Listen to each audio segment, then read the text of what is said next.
So we will Yeah. call We're the live. meeting of governance meeting to order, and I welcome any public that is listening or seeing us, and I welcome them, and our members that are here. So today, we're hoping to accomplish two things. Hey, Gordon, oh, look, you got out of HHS. Well, I don't think they've started, so. So should we expect maybe you'd be called out? All right, they have my number. All right. So, two goals for today's meeting. We're going to discuss the election of officers and how we will proceed. And also, we're going to do have a little bit of a conversation about the conflict of interest policy. And that's hopefully the goal for today's meeting. So, as I thought about this, and please let me know if this doesn't work for you, in our bylaws, it states just sort of roughly the procedure in electing officers. And actually, except for the year 2023, the election of officers occurs at the annual meeting, which is the first meeting in January of every year. Right. So my thing is that we develop a procedure for electing people offices based on that, but then this year, we just need to have a discussion whether we're voting in at the next meeting the officers for the next year and a half, or are we voting them in for a half a year? So that's the only discussion, and that's, we'll do that. So, that's what we're going to do, is sort of make a written procedure, not a policy, but a written procedure that how we go about nominating and electing officers for the council. And because we are brand new, we can start from scratch and go from there. Does that make sense? Yep. All right. So I was looking in the bylaws, and Brandon, tell me if I missed something. Does there have to be anywhere a time frame of the list of nominations for office? Is there a timeline on that, other than the election? Can you be more specific?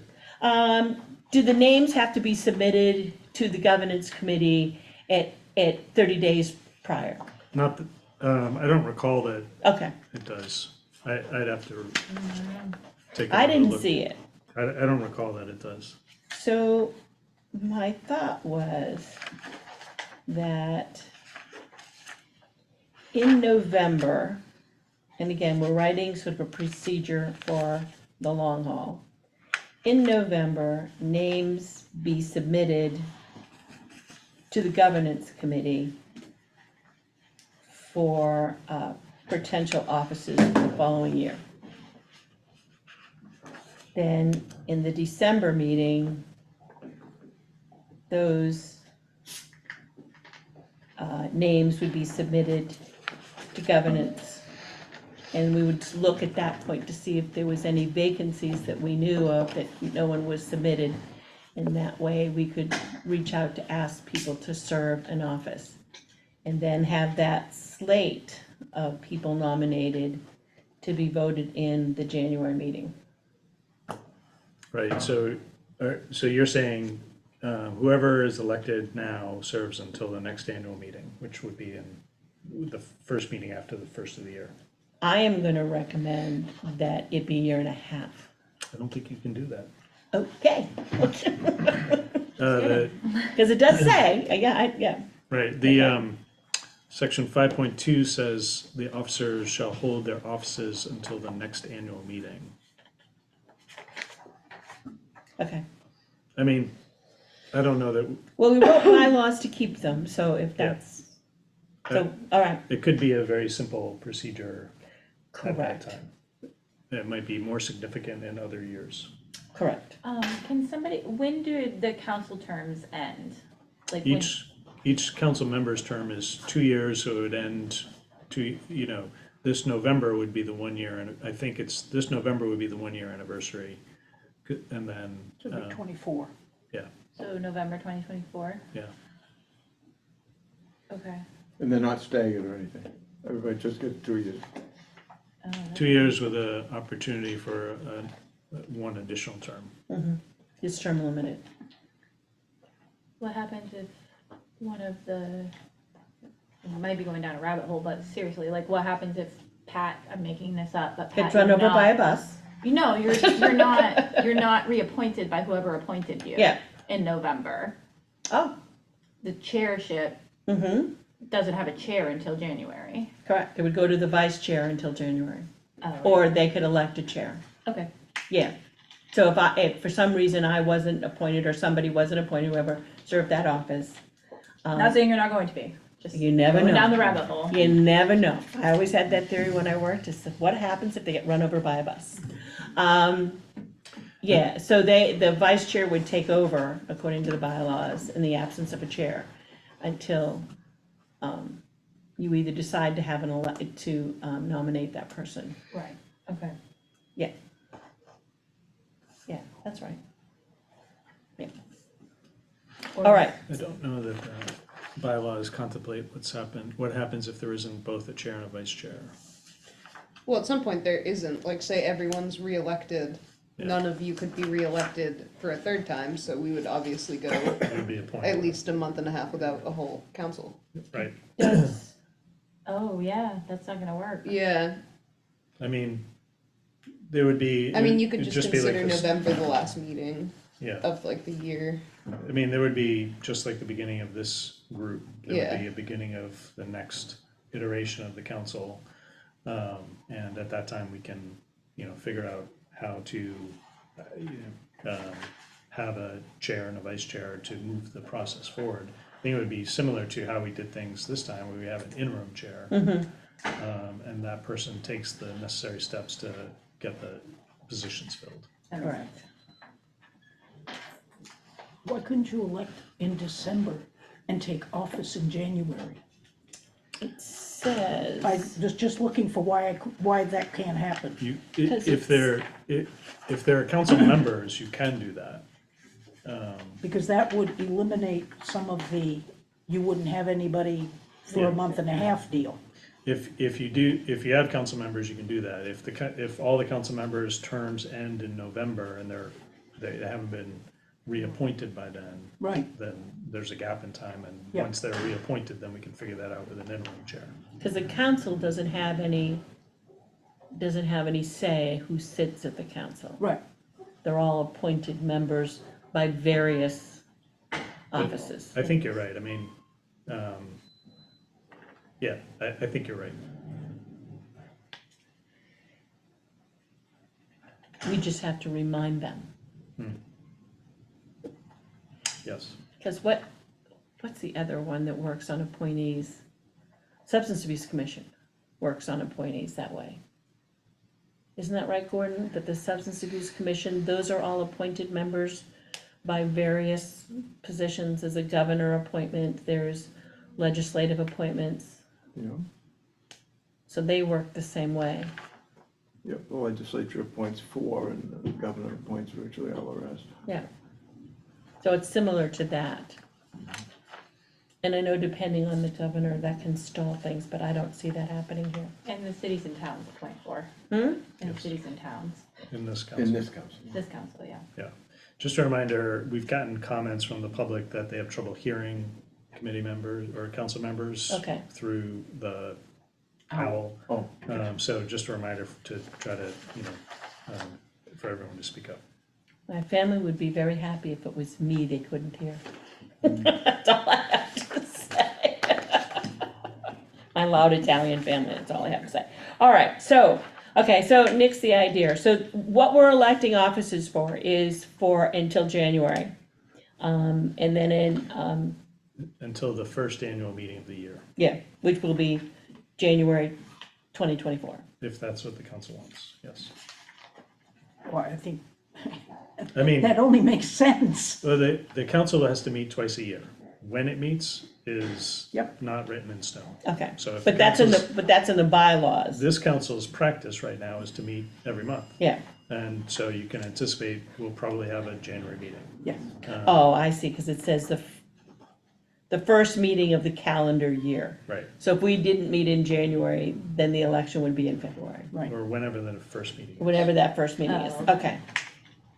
That's right, all right, so we know that. So I think for procedure ways, I think what we're talking about is that every November, we will announce at the full council meeting that we will have an election at the annual meeting. We're asking that we have names submitted to the governance committee by December. And this all assuming that the annual meeting is in January. In December, the governance will meet, place those names in nomination, and in the January or the annual meeting, they will be voted on. Okay, To your comment about how much time, if you look at section 6.4, just took me a while to find it, I'm sorry. It says such slate of nominees submitted to the council at least 30 days prior. there it is. I knew it was somewhere, there it is. Yeah, I just found, so did I, but Okay, so if we ask them in November to do that by December, we plan on that meeting, okay. So they would be, can we make them due by November 1st?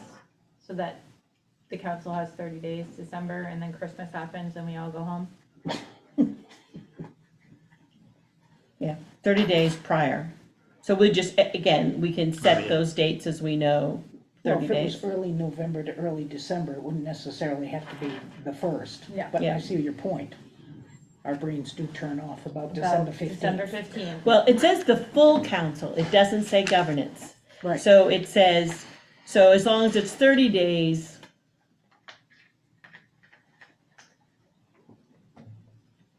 The governance committee shall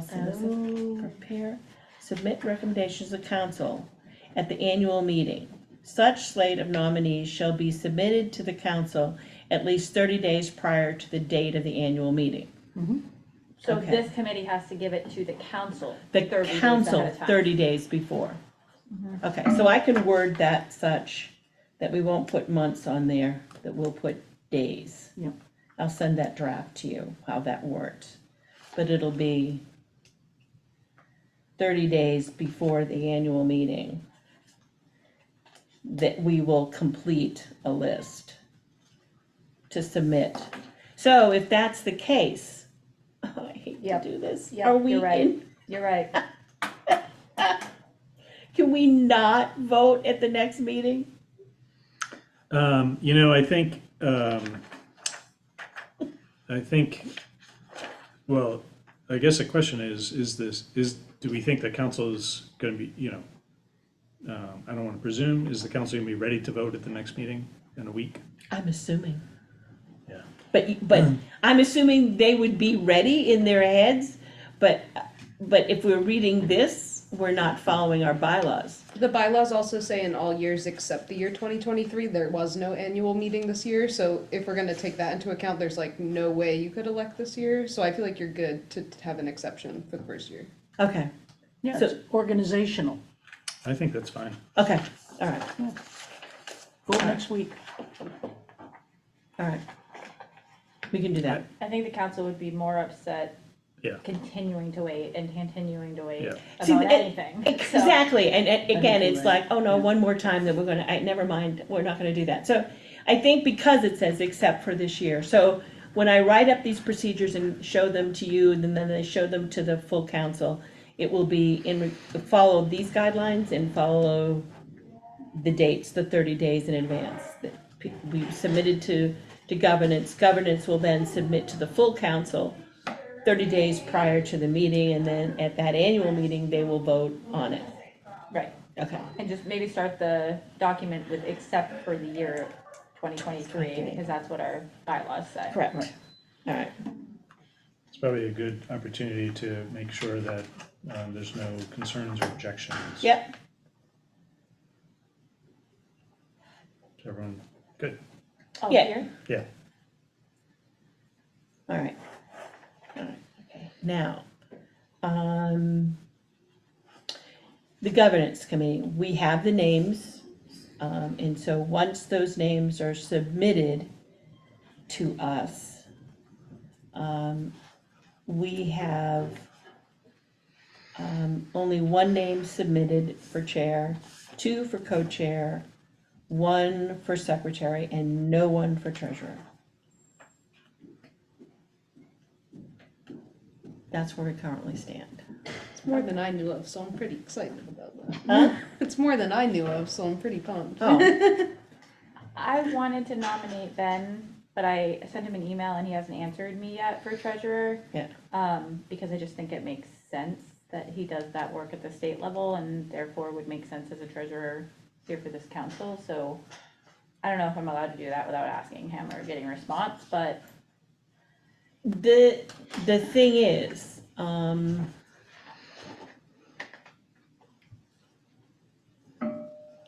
me think. So the thing would be with that is, he would have the right at the meeting, because again, he's not getting an advance notice, he has a right to decline that.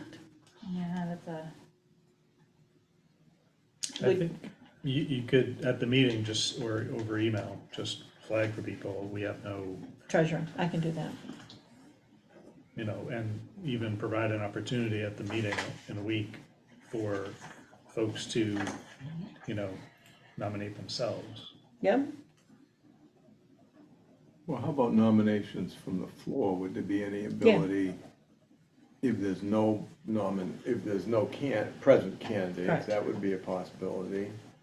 And we should see whether you think, Brendan, that there's an ability to nominate from the floor, even if there are people beyond the slate.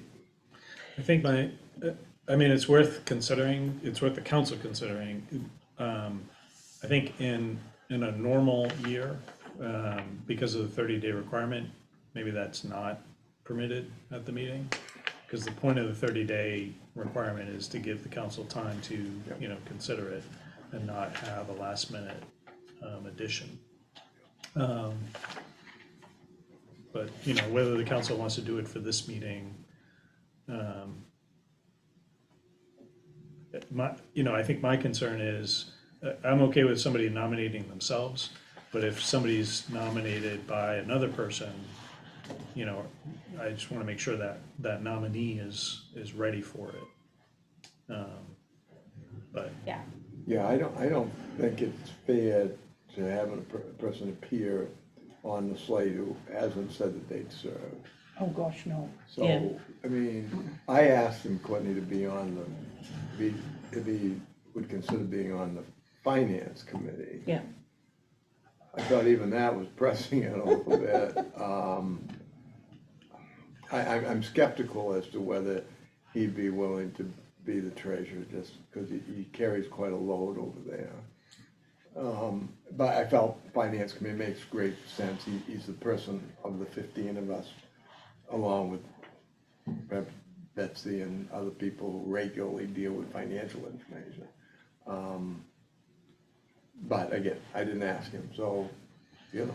That makes sense. And he hasn't answered me, so I don't think we should put him on the slate. okay, so currently the slate of offices is, my name was placed as chair.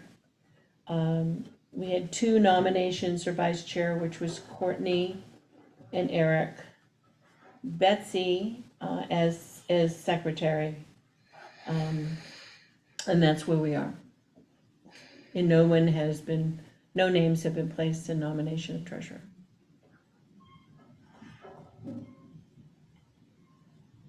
Well, I think we should we can. And we can take let nomination. People know that. Correct. And that we would be, that the governance committee would welcome any volunteers for that, to nominate themselves if anybody's interested. Otherwise, I guess we're just gonna have to twist somebody and ask if they'd be willing to serve as treasurer. Seems to me it's a fairly important, the other thing we don't really know, honestly, is how it's intended to work. If the money's really held correct me, man, is it with the state treasurer, or literally, is that $14 million with the Attorney General's office and Mark's, under Mark's leadership? It's in the Attorney General's accounts. So,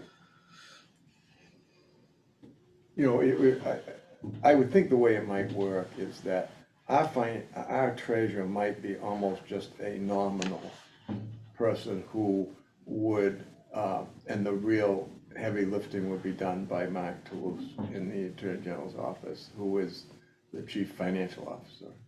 Did I get that close? Well, it's possible. I mean, the job description for that Betsy and Pat have put together for an operations manager contemplates that person having a role, you know, if not sort of a standard executive director role of sort of coming up with the budget and managing the budget and managing the finance. I sort of read that to be done, that person would do that work in conjunction with the treasurer.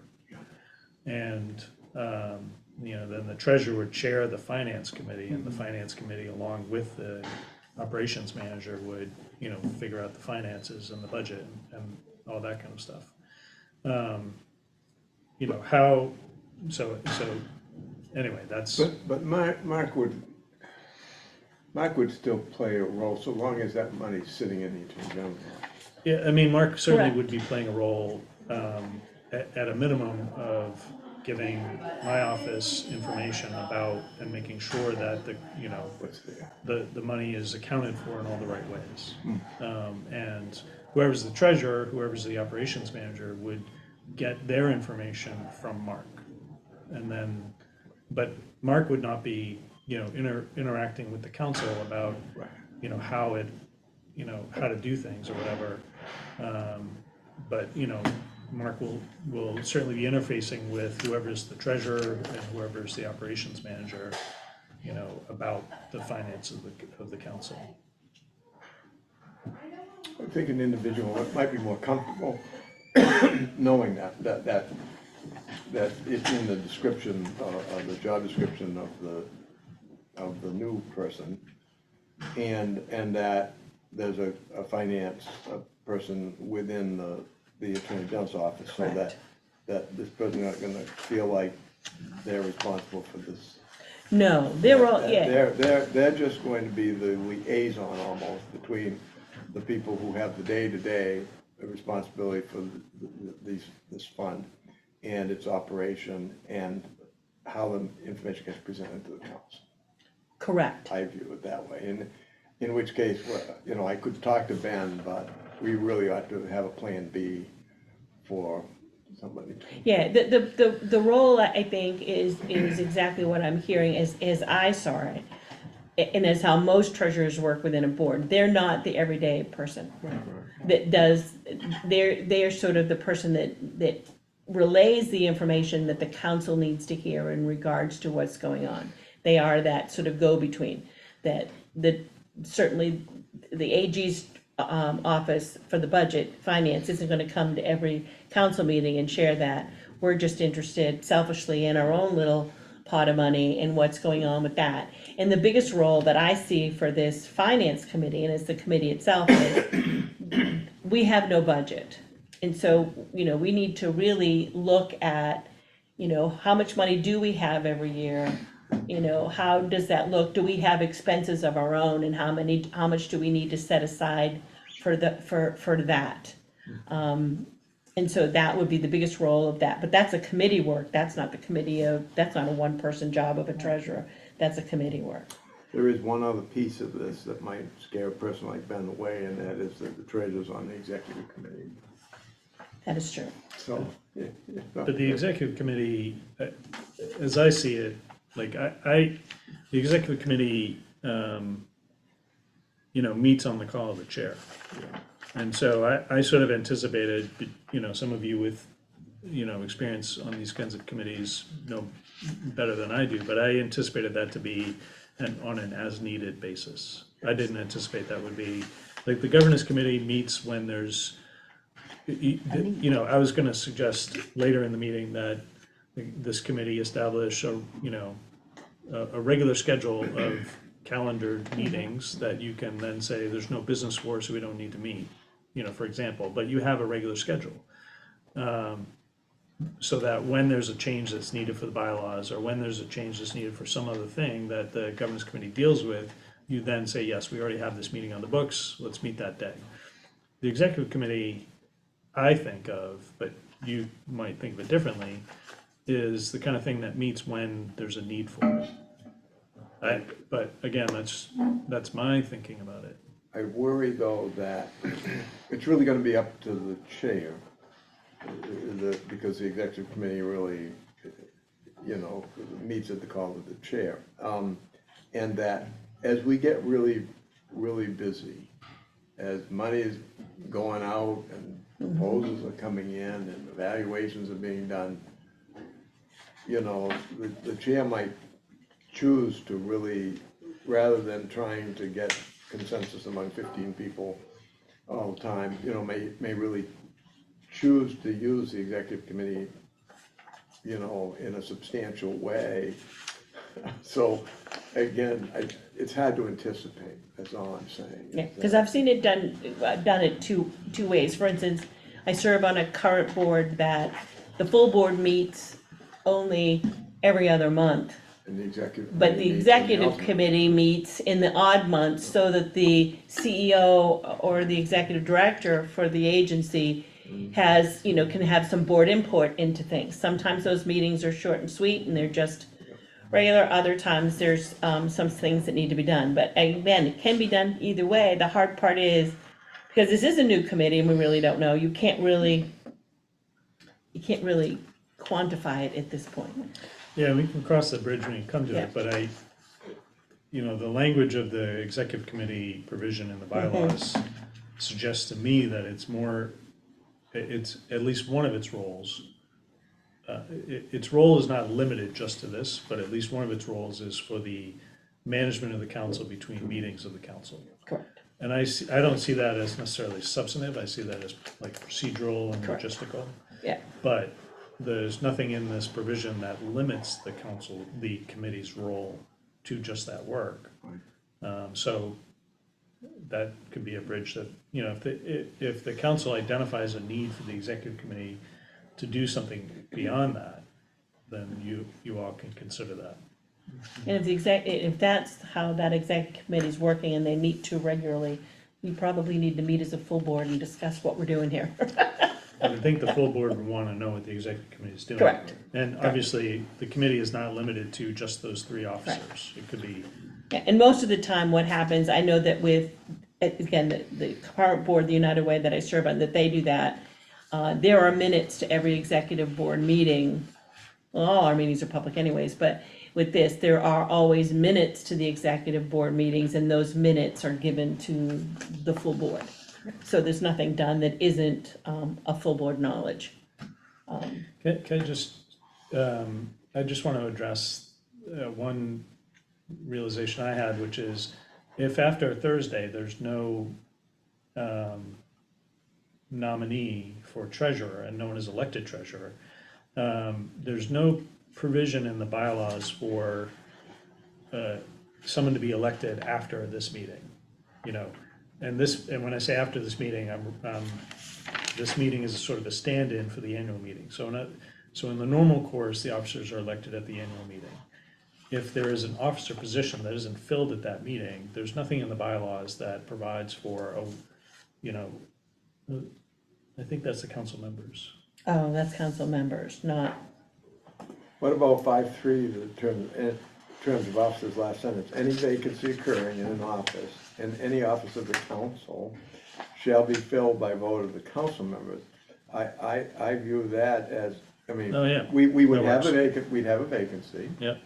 and that at any meeting. we Yeah, could that choose- we'll just keep we bringing could it up. fill Because it doesn't constrain us. That works. right, okay. Yep. All right.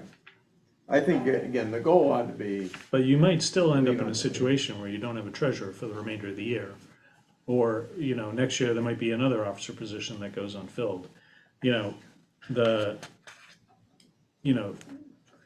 big job, or a big job of the treasurer, is running the finance committee. And the finance committee, it seems to me, can go forward. It probably ought to nominate somebody else to be its chairperson. But it seems like, I don't know that, like, I think it's probably still important to have a finance committee and have volunteers for the finance committee, even in the absence of a treasurer. I think you can do that, and I think that if we can't fill that position in 6 months, governance may have to come back and look at the bylaws, and we may look at combining an officer position. For instance, there are boards that combine, you have a secretary/treasurer, or a vice chair/treasurer. You can change your bylaws to fit if no one ever Just wants put to it do on it. Betsy. Just an option. It's an option. Down the road. I don't balance my checkbook, what are you talking about? I don't think you need to change the bylaws. But I'm hoping within 6 months, and again, maybe that's what needs to happen. Maybe the finance committee we find some volunteers, and maybe once they get comfortable with being on the finance committee, they say, oh, wait a minute, I can do this. There's nothing, for what it's worth, I think that's a good point. Yep. There's nothing in the bylaws that prevents there being, like, one person from having multiple officer positions. Correct. There could be, if that's what the council wants, but, We can do it, all right. if that's a bad idea, we can change the bylaws, but, Well, we'll see what happens. Somebody, if we're gonna take nominations from the floor at the next meeting, there may be someone who puts their name in nomination. At the but I meeting. think not I don't, this No, isn't a legal issue, I'm just saying, like, I don't know how it would work to nominate somebody else unless you already have their approval. Yeah, I'm uncomfortable with, again, it's a tricky thing to have somebody volunteer you, without your prior knowledge, because it's awkward. Yeah. Yeah. All right, well, we'll cross that bridge when we come to it, maybe someone will volunteer. All right, so right now, we don't have a treasurer, but right now, we also don't have a procedure into electing people. So we have the names, we have the slate of officers, but we don't have an actual procedure. At the meeting. Procedure, like, do we ask each candidate, when there's more than one candidate, to address the council for X amount of time? And then, do we have people speak, to nominate people? They've already nominated people.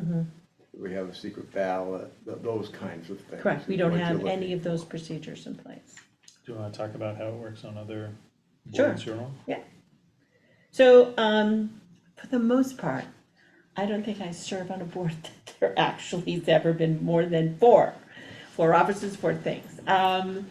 In the case of, I just was at a committee meeting, about a month ago, over at the barn, where they had 4 people who wanted a position of 2 vice chairs.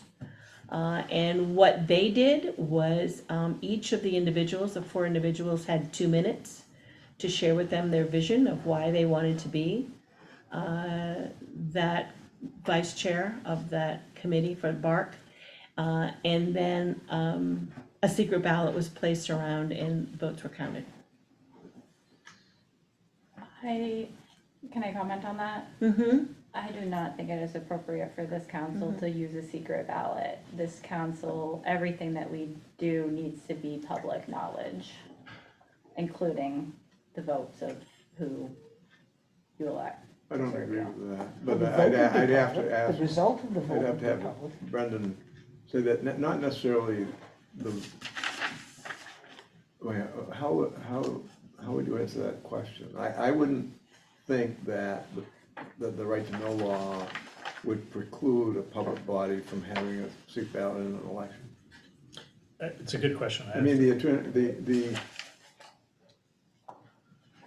there are some elections over there that are by secret ballot, I mean, the final tally and they're is, public bodies. Do we have, let's see, voting. If you give me a few minutes to look into that. So, you know, Well, you, the bylaw, I mean, the MOU that creates the council, you know, requires the council to, you know, the Recovery Council shall operate with all reasonable transparency, and then also in compliance with FOA. I mean, if you think about town meeting, in fact, there is one requirement in town meeting for a secret ballot on voting on the school budget. The total picture. And people, I just say, you know, if we need folks to come up and vote, they come up, they go yay or nay on their piece of paper, and they throw it in a box. And then the ballot clerks count them out and tell me, and I announce the result to the folks who were there. So, I mean, that's about as public as you can get. Yeah, and I think that's the same thought process of like you or I going into a voting booth as an individual Right. person. This body is a public body that makes decisions about public money. It's a different thread than whether or not who I am voting for on election day, or if I am voting for or against my school budget. So just to interject for briefly, FOA requires a record of each public proceeding, and the record must include, among various things, all motions and votes taken by individual member if there is a roll call.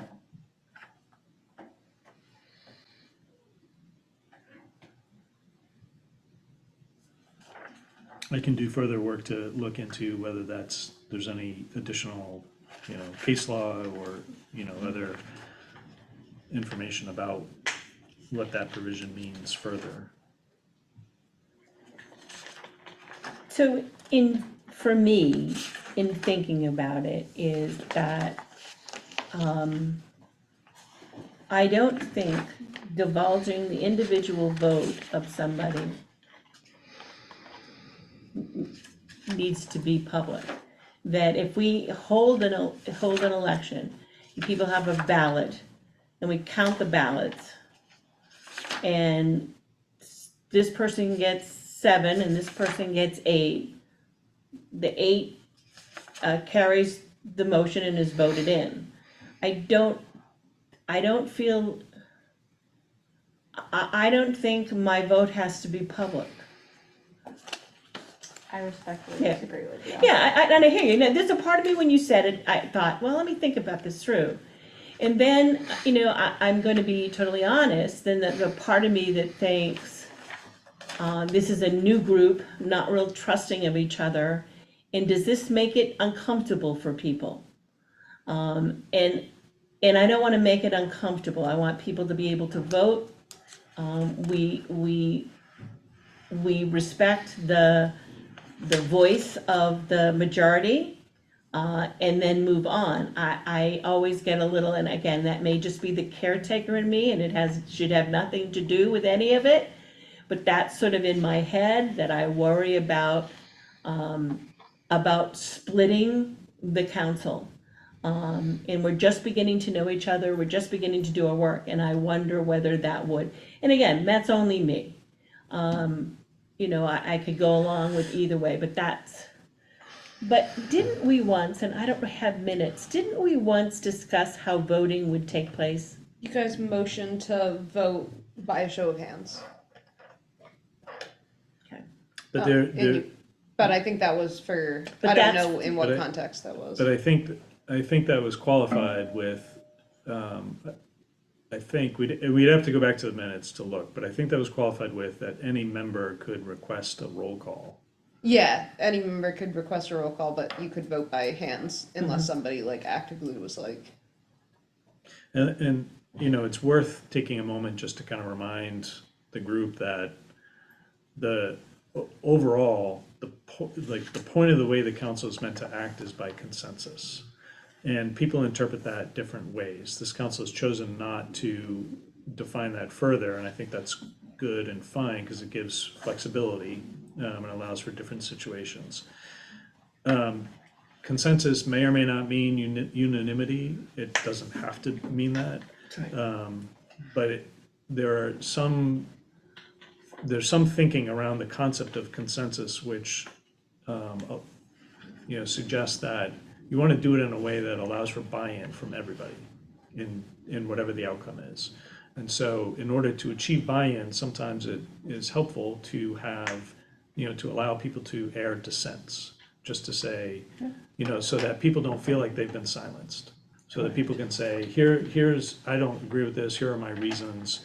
And that's, that aids with transparency and everybody can hear it. And then, the decision is made one way or the other, everyone can move on because they've had, in theory, the opportunity to be heard. And that can create buy-in. I think the point of the consensus provision here is that the council, in order to help the state move forward, needs to do what it can to achieve buy-in and promote buy-in from everybody, not just on the council, but those with whom the council is going to be working, to administer these funds. Other than that, it just says 3/5. One option would be to allow the body to make the decision about paper ballot. But then I do think that triggers the 3/5 provision, because it says, decisions, if consensus isn't achieved, then the council should make decisions by 3/5 vote. So I don't know where it would get us, but like I say, I would not, I feel pretty strongly it should be a secret, that it should be a paper ballot. But if the majority, or certainly 3/5, says that they would prefer that, Courtney's argument that we're for transparency and have the vote in public, I would willingly accept that, feeling that the body can make that choice. But I just throw that out as another option so that we can move forward. This group has a couple of options. It can make recommendations to the council for, next Thursday about the procedure. Right. And the council can adopt those recommendations. I think that's the point of this meeting. As part of that, it can recommend, on this issue, this option or that option, or it can not make a recommendation and say, there is an open issue here, and have that debate at the council level. Yeah, how And would just you have like to resolve it? have a couple of people talk about it and say, and the chair can put it forward to the council as a vote. But it's really up to you whether that's how you want that meeting to go, whether you want that issue to be voted on at the council level in that way, debated and voted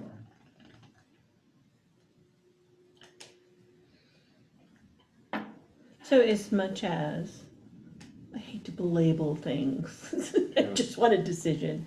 I think in this case, where we're having this discussion and feel strongly about it, I'm sure that there are members of the council who may also. So I think our only recourse is for this, and again, tell me if you don't agree, I think that we bring to the council that we're recommending a vote of whether you want to have a ballot, or do you want to have it fully open? You mean we're not going one way or the other on that, we're just making a recommendation that they make that decision, the body makes that decision.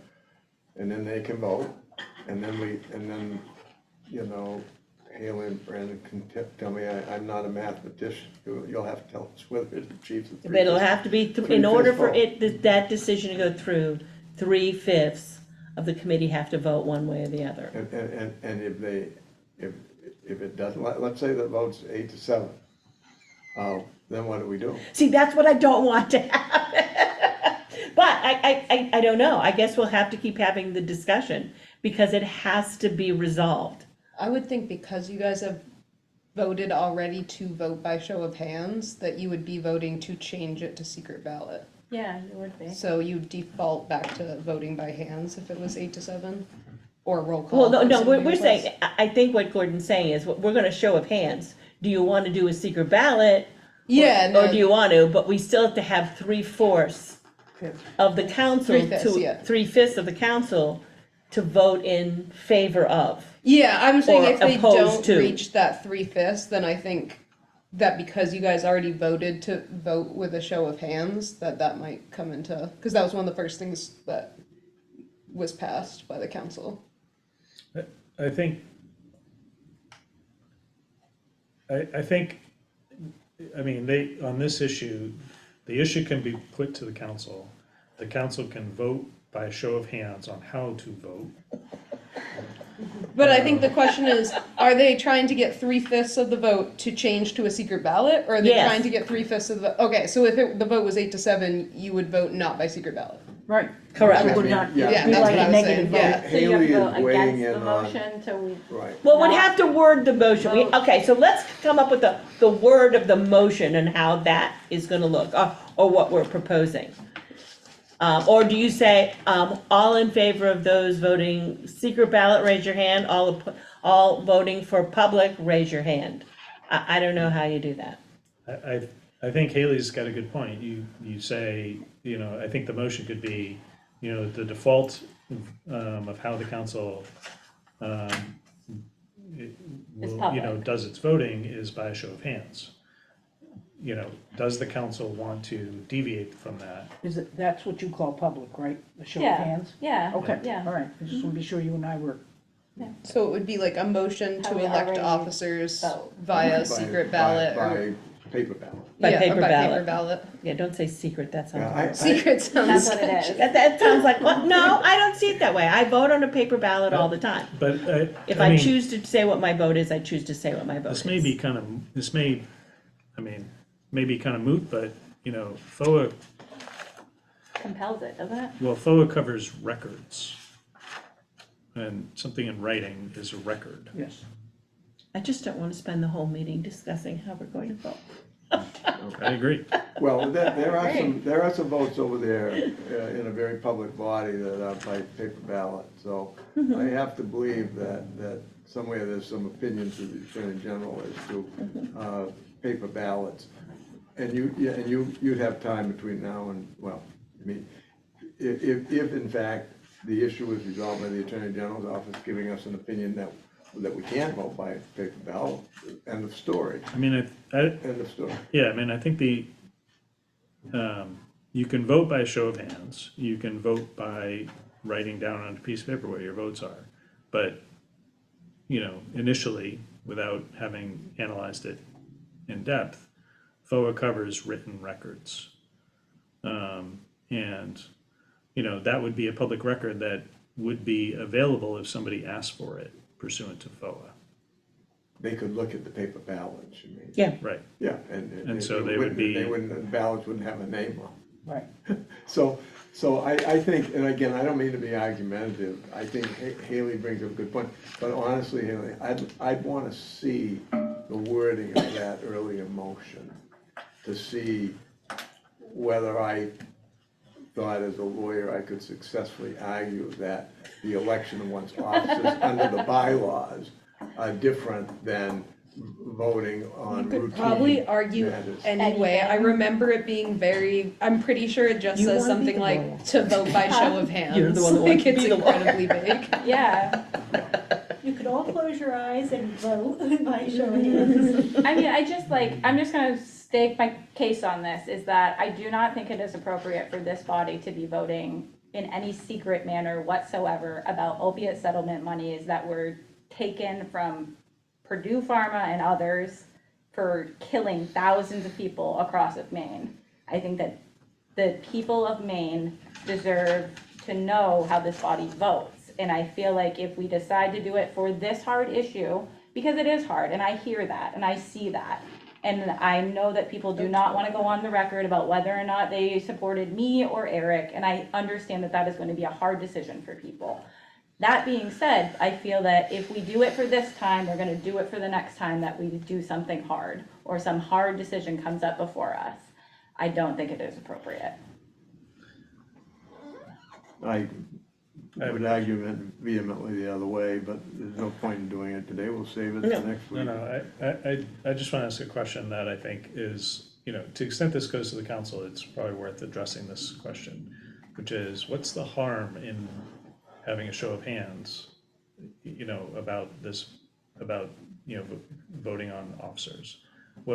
How would the council be harmed by people having to raise their hands to say, for one candidate or another? Well, I would argue that it's all about relationships. Right. Life's all about relationships, and that we're gonna be spending the next year and a half together making some incredibly important decisions, and people's feelings could be affected by how people vote.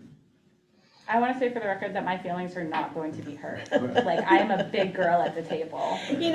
It's a tough thing for anyone, and Courtney, I totally respect you, and I get that. But I will, share with you that, I mean, that's my whole thing with this, and again, it's about a paper ballot, which I'm used to voting on a paper ballot. I see it differently. I don't think we're keeping any secrets from the public. I don't think that's it. I think for me, strictly the way this is, it's about relationship building. And anytime someone loses, there's hurt feelings. And I don't care even if you're prepared for it. I mean, I ran for office, for legislative ones. I knew I had a prayer to get it. And when I lost, I thought, oh, I was hurt. Did I live through it? Yeah. Was that, was I okay with it? Sure was. I live in a very conservative district, and I'm a bleeding heart liberal. But again, it's hard to see that. And that's hard to see it in a town where hundreds of people live. You're talking about a room where there's only 15 people sitting there. And so it's hard not to take it's easier to take it less personal when, I only got, 700 votes and the other guy got 1,000. But when you're sitting at a table and, nobody voted for you and the other person got all the votes, again, I know that Okay. everyone's different. And again, that may be just me being a caretaker, and I gotta let that go, I get it. So, but I think in full fairness at this point, I think if we're conflicted here with just 4 people, I think it's only fair that we take the vote to the full council and let them decide, do you want paper ballot, show of hands, which if we do the paper ballot, it does vary from what's in our bylaws. You, of course, will do the legal, and maybe we won't have to vote at all, I don't know. Maybe it just will be the show of hands once you legally look into it. But I think we need to put that vote to them. Yeah, there's nothing, I don't think it's in the bylaws about it. I can't remember, it just says 3/5, consensus or 3/5. Right. And I think, there's an argument for, at least in my mind, that a show of hands, would promote openness and transparency, and in that way and in that way, not having things be secret and sort of unknown, people would operate within the group with a degree of trust and confidence, and they would sort of see who they want to talk to, like who they might need to talk to. There's, at least in my mind, certainly an argument the other way as well. So if, with the consensus of this group, we will take it to a vote to the full council on whether the ballot will be a show of hands or whether it will be paper. And I think under any circumstance, it would be public.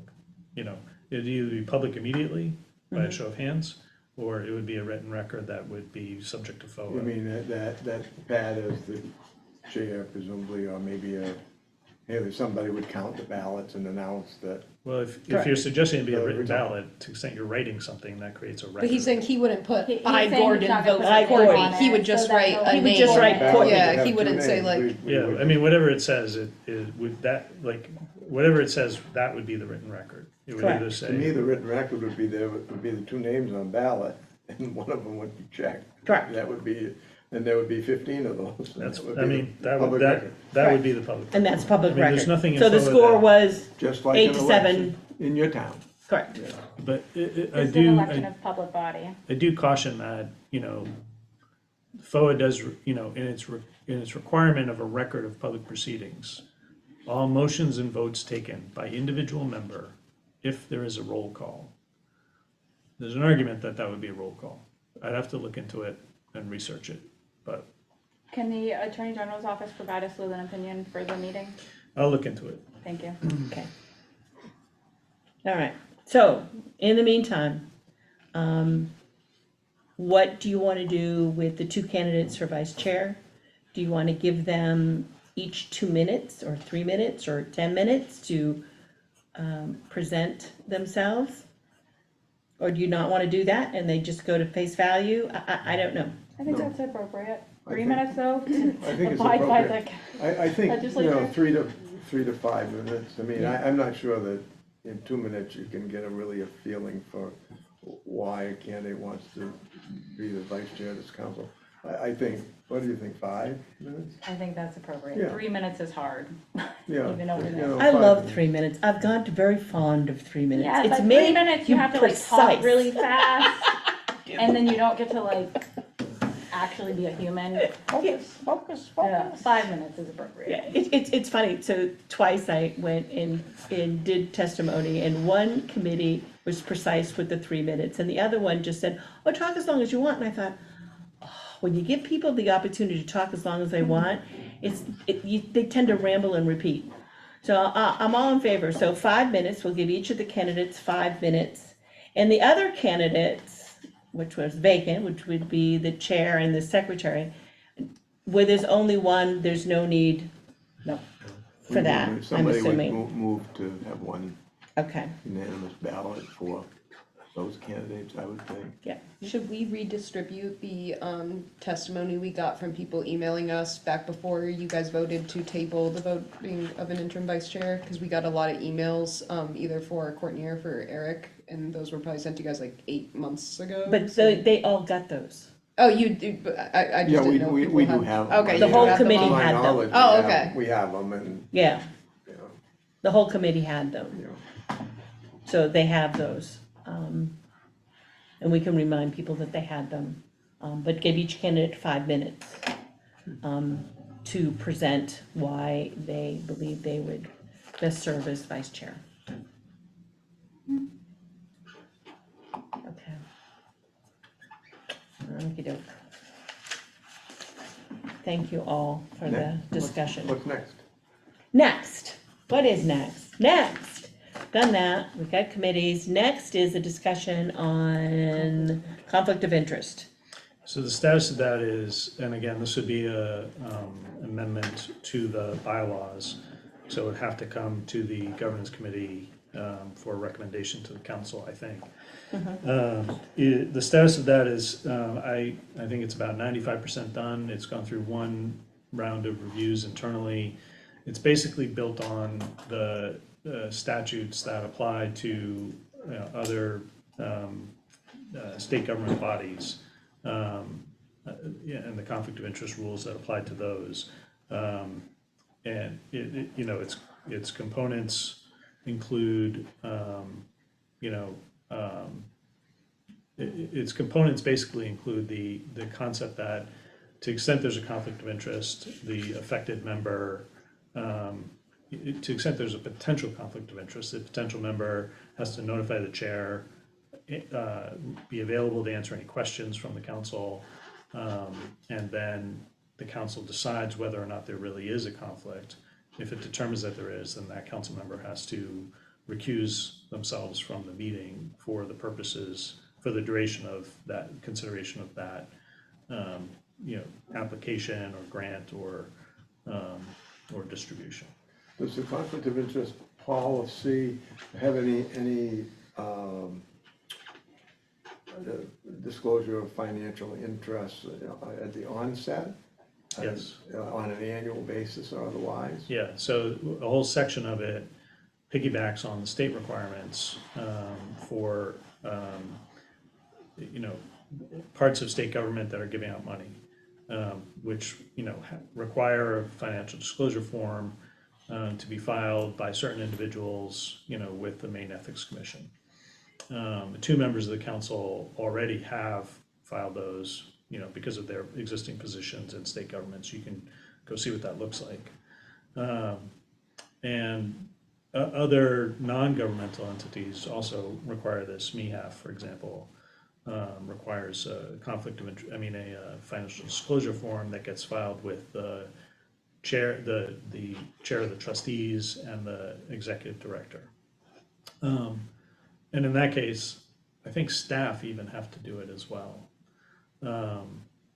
And in all of those cases, the financial disclosure form is a public document.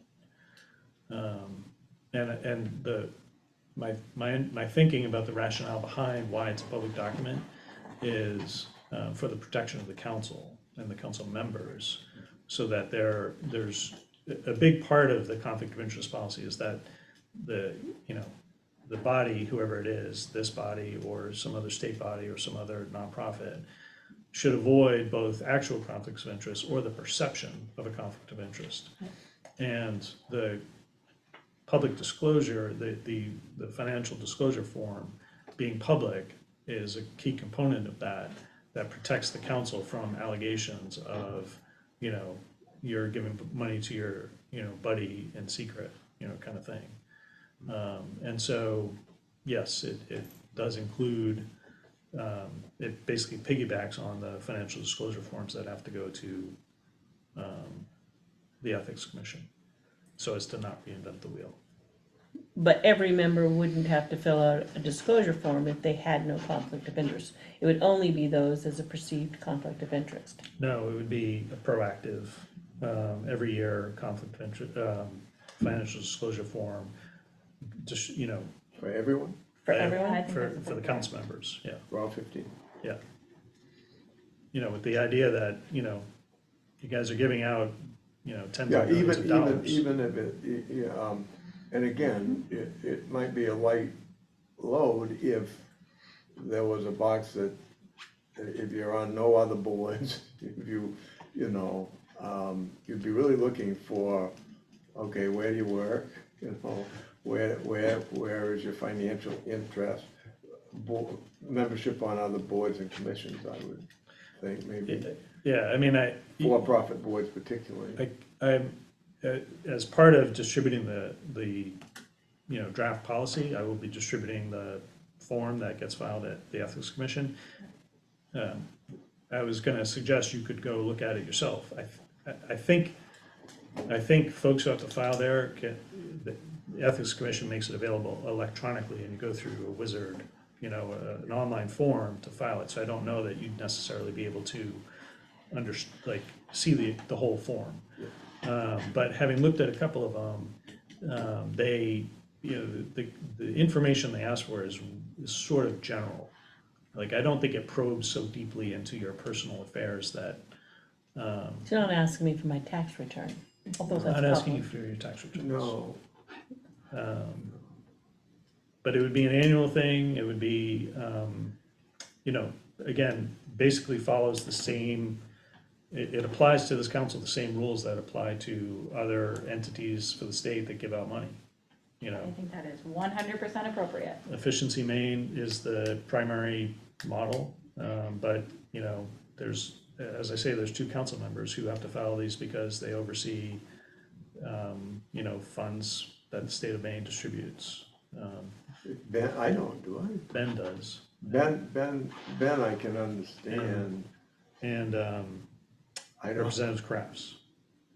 Representative Crafts, yeah, Yeah. oh, that, Because she would, as a legislator, sure, have to do that. every Right. legislator has to. And I think of it, nobody said this to me, but I think of those 2 roles as, DHHS oversees the distribution of lots and lots of money. The legislature oversees the allocation or the appropriation of lots and lots of money. I can't say, I don't want to, say legally that that's why they have to fill out those forms, but.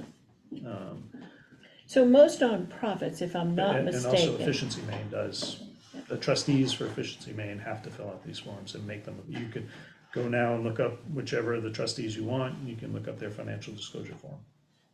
Maine State Retirement does that too, right? It may, I don't know, Okay. Housing authority, maybe? probably. I don't know, that just popped in my, Most nonprofit boards have you fill out, and that's, I think, a regulation under the 990 for federal taxes. That's right. That they have to sign conflict of interest statements, and they're very simple. They just ask you what board you serve on or what you perceive as a conflict. So you fill that out, so that goes, but it goes with the 990, so I can't, so people are sort of used to that. I do, I often think when you say financial thing, my little ears go up like my I husband. mean, yeah, no one's gonna be getting your credit card statements that I know of. I mean, at least not through this vehicle. And I'm trying to think, where's my money I mean, we invested? really want something proactive that, where do the people themselves see any potential Yeah, issue? I mean, a lot of different, you're really asking people to speculate a bit because, we don't know how many different organizations will be applying or that we may sole source Yeah. money to. So, yeah, I mean. Yeah, a lot depends on honesty, but someone once explained to me about conflict of interest, that there's a legal piece of what a conflict of interest is, but there's also your inner moral piece. Ethics. And if I say perception. I have a conflict of interest, you have to hear me that that's how I truly feel, and I'm not, again, I can say, I'm not doing that because I serve on the United Way board, because that's a conflict for me. Oh, I'm not saying this right. So it has to be also your own perception. I may be uncomfortable with a vote because I believe I have a conflict, even though it may not fit the exact definition of that policy. Yeah, I do think that the council members are gonna have to be given a modest amount of education. yeah, Because not all of them are at the same, not all of them have run a large nonprofit. I Right. mean, Joe Everett does, Pat has. So just to make sure that everybody knows what we're talking about. Yeah, I mean, we might need to know if your spouse is on the board of a nonprofit organization in Maine that might apply for these funds. That's right. I anticipated doing a presentation at a full council meeting. Yeah. And you do it? Yeah, That, the goal is to get it written, get a draft, send the draft to the council members to review, and then we'll do a presentation at a full council meeting. But to get the members it first in draft form so they can see the draft. So at least they have that partly in head, and then he'll present, and then questions can be asked. I'm a little concerned, I had anticipated doing it the other way around, but I hear you. Do the education before the form. Yeah, I'm Well, it's just, gonna come here first. well, It so. comes to governance so- first. So let me get your input on this, about procedure and Okay. how to do this, because a concern I have is I distributed this draft, and people start to read it, and they start to get really anxious or worried about what does this mean, and so forth, and why is this necessary, and they start to, think about it in ways that may kind of corner them into a particular position. The other way to do it would be to open with the education, and then have, give people the form, and then they can go away and digest it and think about it. That, I can do it either way. My You're gonna bring instinct, the form here. But it has to first come here the first. governance. well, so it certainly has to be, like, the council, I would say, to the extent that we're amending the bylaws, the council has to get a recommendation from the governance committee Governance. about whether to adopt this. However, I would suggest, or my thinking had been to distribute it to the entire council, like, first, and then say, the governance committee needs to, consider it and take action upon it, but this is the direction that, at least, here's the first draft. So To open just to get everybody on the same page, but we can do it the other way instead. I like the way we did the bylaws. And if I remember right, the way we did the bylaws was with governance.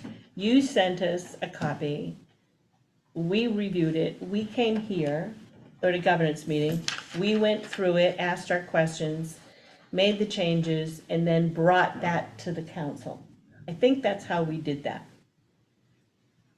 Mhm. And for me, that worked. I don't know about anybody else.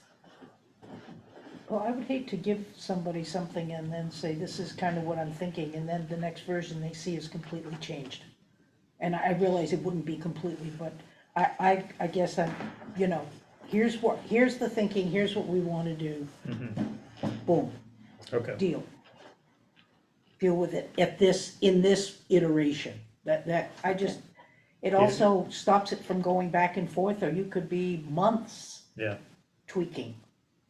And even once the governance committee like decides to move forward and bring it to the council, it doesn't mean people from the council can't still share their opinion. And they Like, would yeah. get a copy before the meeting so they could review it before the Yeah, that's how vote. we did the bylaws. I think. Yeah, Oh, yeah, yeah. so they would get it Sure. beforehand, so they would be, and if but they, after the governance committee. Yes. Correct. Yeah. Correct. Has made a recommendation. and any changes they wanna make, they may look at it and Yeah. it may look totally different, but again, it just makes the step of you write it, you bring it here, you and the governance committee look at it, we put together a draft, send it to the committee reviews it, you come and present at the committee then either accepts it or makes changes and accepts it, or sends it back to governance and says, no.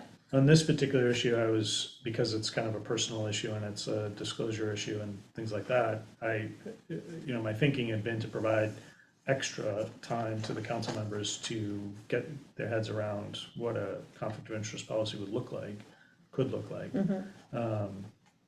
But, Betsy's point is a good one. Either way works for me. So you're suggesting draft comes here, we discuss, We like the draft. we like it, then we send it to the committee to review. The educational piece is done at that meeting, I would I think think, so, yeah. before they Yeah. vote, Correct. on it. Correct. And that's also quite expeditious. I don't want, we don't have too many steps left between now and considering projects and considering RFAs and get some money out the door. So I would hate, somebody just made it, but I would hate to hold us up for months because we're tweaking a conflict of Correct, interest and we policy. can't put anything out to bid or do anything unless we have that No, we conflict need of the interest policy. Why is it considered an amendment to the bylaws? Because we didn't wanna write it, then. We don't have it in here so far, all we have There's is a- a sentence that Nothing. says. There's an to be article named later. reserved It's for like it. the player Yeah. to be named later. It goes from like Article article, yeah. Article 9 is reserved for it. I see, okay, that's, Yeah, I should have been able to see that. because we didn't want to hold up Got the it. bylaws I got it. for the conflict, yeah. Because I anticipated that Yeah. the bylaws would need its own discussion, and this subset of the bylaws would need its own discussion. So here is my thought process. I want the full board to review it no later than August meeting. Oh, yeah. Oh, I would hope July. Why not? Well, we could go for Yeah, July, we could go for July, well, I think July. we could go for Is it July. June? June right now, isn't it? Yeah, I Just keep barely. forgetting, it's Happy June, Pride. it's Pride Month. And I think in that education, Brenda, that I'd love to see some concrete examples. We don't, Yep. because they, Of it would- conflicts of interest? well, in other words, scenarios. For instance, this is what we mean by this. Your spouse is on the board of a nonprofit organization, and they apply for, they respond to one of our requests for proposals. Yeah, I This hear is what you expected in this is, you've disclosed that your spouse is on that thing, and you then disclose that you're excusing yourself from that vote because of that conflict. So, I think they'll get it all right, they're 15 intelligent people, but I don't know how much experience they have in this, and not all lawyers. Yeah, I hear you on that. I just have to, I would have to consider, I have to be careful not to, create a legal opinion about this is a conflict, this is not a conflict. Why? Yeah. because at the end of the day, the council votes on whether something's a conflict. You know, people have the council members will have a duty under the policy to bring a potential conflict of interest to the attention of the chair. And But- then the council votes on it. But to use Gordon's example is, you want people to bring what could be Right. Yep. conceived as a conflict. Yep. You know, my husband serves at a law firm, or my husband does blah, blah, and I just want you to know. And the council could say, oh, we don't consider that a conflict. But we want people to be able to be comfortable enough, if they even perceive it as a conflict, to be able to say, you know, I just want you all to know that, you know, my spouse is, you know, the CEO of Kennebec Valley, you know, and they've applied. We just want them to understand how damaging it could be to the reputation of the council if there are conflicts that are not disclosed. There was already an article nationally, Courtney no doubt has seen it, of some county in Kentucky or Tennessee that's taken its opioid funds and done some really odd things with it. Was that the trash truck? So, some of it, you know, I mean, Need it one of those. wasn't, their defense Can't was use opiate not, settlement money. was not, you know, ridiculous, because they were saying, oh, we've spent, this has cost us millions, and so now that we're just replacing the harm that was done. And yes, we've given bonuses to all our EMS staff because they've suffered so much accordingly. I mean, that's not ridiculous, but it looks bad. It looks bad in the media, and so all I'm saying is that we really want them to. There's a lot of money. There's been a lot of damage. There's a lot of people want this money. There'll be lots of arguments over what the priorities are, and that it's really important that we go the extra mile. That we don't just get lip service to it, but that we're really serious about it, because it's really could be very damaging to our work. Well, you just don't want things to be held up in court because we didn't see And then the something. court of public opinion. Correct. Well, that was literally my question. What happens if Joe Schmo does have a conflict of interest and we give money to Joe Schmo's mother's nonprofit and somebody raises that? Like, what's the, They don't vote on it, so if. Yeah, but we learn after the fact. we learn after the fact. Yeah, And we are brought to the public opinion, the court of public opinion. Do they have a course of action? Yeah, so there is a procedure in the draft policy for the horses out of the barn. Grievances or something. What's that? Grievances or some. Yeah, I mean, so state law requires, you know, contracts in those situations, not requires. State law voids such contracts, you know, when it's disclosed, when it's learned of after the fact. This body doesn't have the authority to do that, but this body does have the authority to include in its contract a unilateral provision saying we reserve the right to cancel a contract in the event that that a conflict of interest is found. And we'll go over that. But that's, you know, I use the metaphor, what is the term, whatever the phrase is for, you know, saying the horse is out of the barn. Analogy? Yes. Why don't you let that horse out? As you can imagine, it's really, really hard to get the horse back. It's Yeah, much this easier is what to the not. council needs to understand. Right. Correct, yeah, and I think Gordon was saying that same point, that's real important that you understand that we want you to share that you have a conflict. We want you to be comfortable with doing that. And even if you're not quite sure, bring it to us to let us know that. But, yes, and, you know, the policy contemplates or takes into account the fact that this group was purposely designed to tap into folks with expertise in this issue. And you can't do that without having conflicts of interest. You know, there will be dual interests that, you know, affect this council as it moves forward. Because it's a small state and everybody knows everybody, and everybody who works on a particular issue knows everybody else who works on that issue. And so it's almost inevitable, and other nonprofits deal with this issue, that there will be dual interest moments. And the remedy for that is on the front end of disclosure and recusal. And, you know, that solves certainly a lot of problems. The policy, you know, is important, and it's designed the way it is, again, to protect the council members so that the council can move forward with its work without, you know, raising eyebrows all over the place. I think the council has a lot of leeway to do what it needs to do or do what it wants to do. But, you know, this conflict of interest policy, you know, has the additional potential benefit of preserving the council's independence as it has been designed to have. And that can be a helpful thing. And it's an important thing, at least, you know, it's an important thing.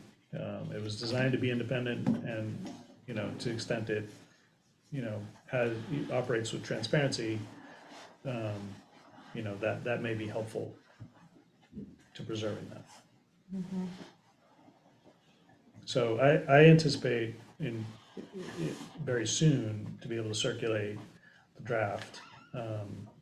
And taking your direction that it'll be circulated to this group. You know, a question I have is when can we schedule the next Well, meeting? that's why I have my calendar right here in front of me. So the next council meeting, if we go on our new schedule, which is the second Thursday, isn't that what it is?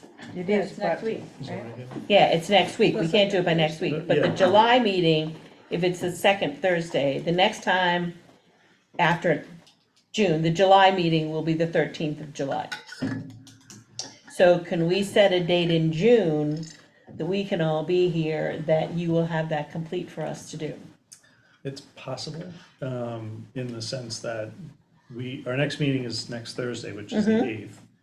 The week after that, I'm on vacation, and I They tend to give get you a very, vacation? I tend to get very little done when I'm on vacation. Well, you should get nothing Really? done on vacation except fun. And so, I'll email at like 10:30 p.m. Be like, random thought, everybody. so I tend Yeah, I to do try the to. same thing. My guess is it has to, you know, again, go through internal reviews.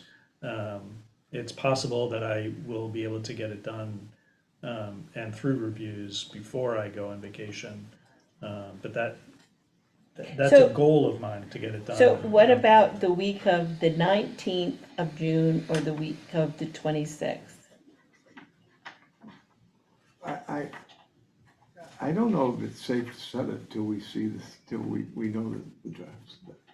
But, Because some of that Brendan can't control, the review, how long it takes for somebody else to review it.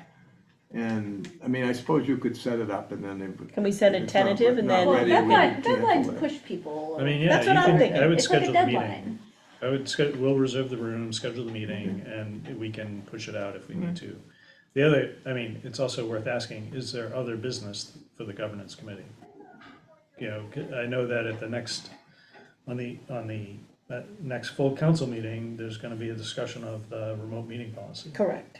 So I mean, We could look And at if it. positions aren't filled in the Yeah, elections there might next be week, issues there that might come be out more. out of I hate to think about it, but there could be issues that come I out mean, of the next week's meeting that we need to look at. yeah, And then also, we're gonna have to look into August, because you and I are both gone for almost the entirety of August. And I leave, Yeah, And when's- Benedette is just done working. when's your last day? I'm thinking maybe 11. Benedette has been accepted at Rutgers Law School. Congratulations. Oh, Congratulations, it's a wonderful school. Did I get that right? Well, I can do anything that you want, you just, pick a date, the week of, but what do it look like the week of the 19th to the 26th? Week of the July 19th? June. June. June, okay, that makes more sense. July June. 19th would be a Wednesday? Well, June 19th actually is a Federal. holiday. Oh, June 19th. Oh, Yeah. yeah. So June yeah, 19th so is a I'm saying holiday. the week So of Monday's June out. 19th. Monday's Oh, the out. week of June Or, 19th. yes, or the week of June 26th for governance committee. I mean, I'll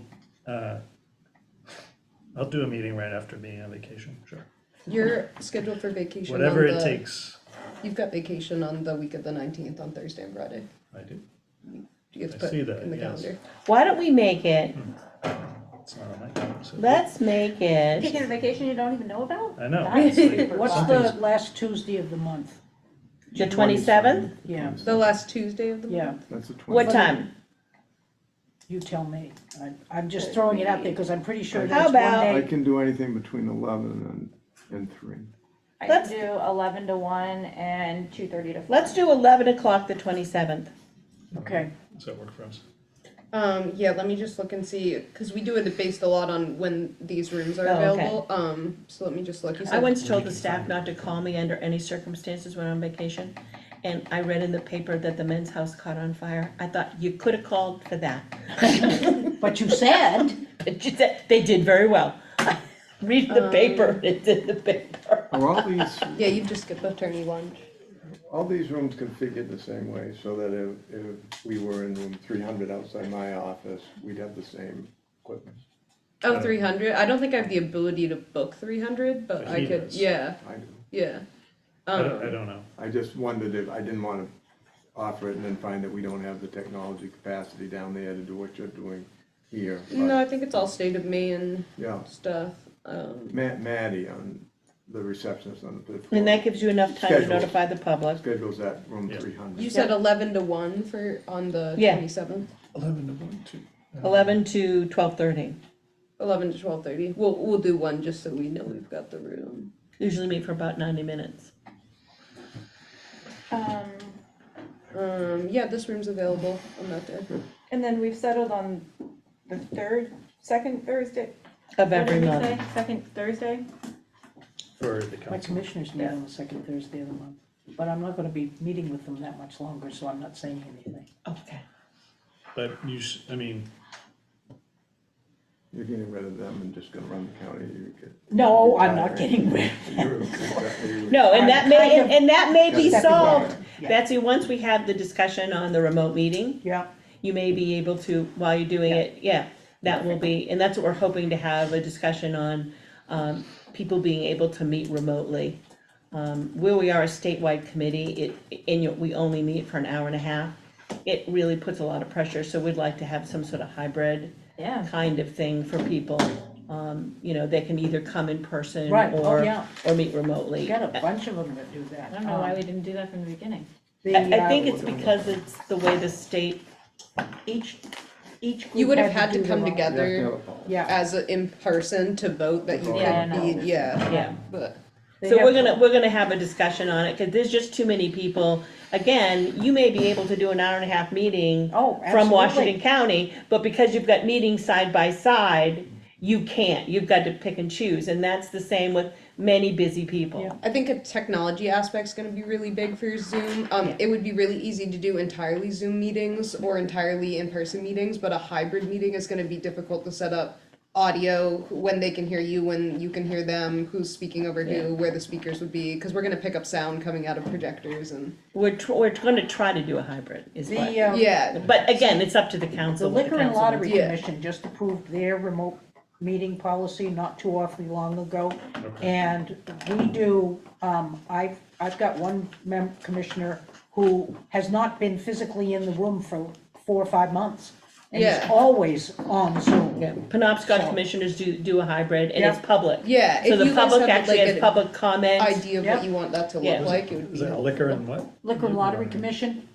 That's statewide, right? Yes. You on that? I mean, there's gotta be like, every state board or Sounds commission. like a fun has commission. this The stuff. Penobscot commissioners have the ability to come in Zoom or come in person, and they have the public also can come in on their meetings, and in the beginning part of their meeting, people can do public comment, via Zoom. Yeah, no, I just Yeah. need to figure out what that would look like, because right now if we had people like if their sound's coming out of the speaker, getting picked up on the owl, it's also gonna come out of here, and like, you know, it's just like. Yeah, again, it's I'm just gonna not, see it. yeah, it's not my So picture ideal it, yeah. to do it, but I do think because we do have technology and there is, if we wanna meet every month and it's an hour and a half, where you have people from Aroostook County to the Portland area, it's just too hard. Yeah. And no matter where we locate the meeting, somebody's massively Thank you, traveling. Gordon. Do you have to run? Oh, it's sort of, but, Oh, all right. but I can stay. I gotta follow up with you about your email. Oh, yeah, I'd like to do that. If we can do that now, I'll stay. Because they haven't, I just worry about what they're doing now, because they've not asked for me. So I'll go down, they haven't called me down there, so that's fine. Maybe they took a break. Yeah, well, they're climbing the dome. They're doing tours of the dome. This is very special, because they don't get up there very often. That's right. Oh. So that Special. committee's going up there at 3:30. That's great. In you the wanna go dome. So that's why I wanted to check in on the 4th, 5th, but we can talk. He wants to go up in the dome. I that's think what he we wants. are- We get in the Yeah. dome. I think we are done our This is business great. here. Great, Door yeah. up on So I the thank you floor. all for coming, Yeah, thank this you is for how everything, smart thanks this for is. all your Yes. input. You. I got Um, it one time. And I am gonna close the meeting. It's a terrible day.